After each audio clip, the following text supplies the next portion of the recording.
Hello, നമസ്കാരം. ആൻസൺ കുറുമ്പതിരത്ത്. എൻ്റെ പ്രിയ ചങ്ങാതി ശ്രീനി നിലമ്പൂർ എഴുതിയ പുസ്തകത്തിൻ്റെ പേര് വണ്ണക്കരയിലെ വിശുദ്ധർ എന്നാണ്. ആ പേര് എനിക്ക് വളരെ ഇഷ്ടപ്പെട്ടു. കാരണം ഓരോ നാട്ടിലും ഓരോ പ്രദേശത്തും ഒരുപാട് വിശുദ്ധർ ജീവിക്കുന്നുണ്ട്.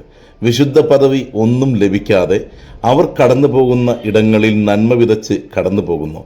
ഒപ്പം മറ്റുള്ളവരുടെ ജീവിതത്തിലേക്കൊക്കെ ചിന്തയായും വെളിച്ചമായും കടന്നു ചെല്ലുന്നു.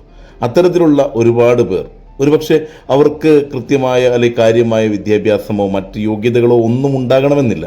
പക്ഷെ അവർ കടന്നു ചെല്ലും, അവർ കടന്നു വരും ചില ജീവിതങ്ങളിൽ വെളിച്ചമേകുവാനായിട്ട്. അത്തരത്തിലുള്ള ഒരുപാട് ജീവിതങ്ങൾ നമുക്ക് ചുറ്റിലുമുണ്ട്.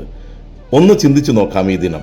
നമുക്ക് ചുറ്റുമുള്ള അല്ലെങ്കിൽ നമ്മുടെ ജീവിതത്തിലേക്ക് കടന്നു വന്ന വിശുദ്ധ ജന്മങ്ങൾ, വിശുദ്ധ ജീവിതങ്ങൾ ആരുടെയൊക്കെയാണ്? അപ്പോൾ ചില മുഖങ്ങൾ നമ്മുടെ കൺമുന്നിൽ തെളിയും.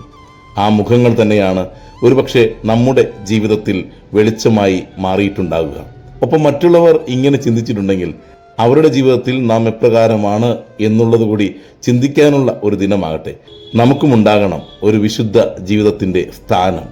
അതെ, ചില ജീവിതങ്ങളെ മാറ്റിമറിക്കുവാൻ, ചില ജീവിതങ്ങളെ വിജയത്തിലേക്ക് കൈപിടിച്ച് നടത്തുവാൻ നമുക്കും സാധിക്കും.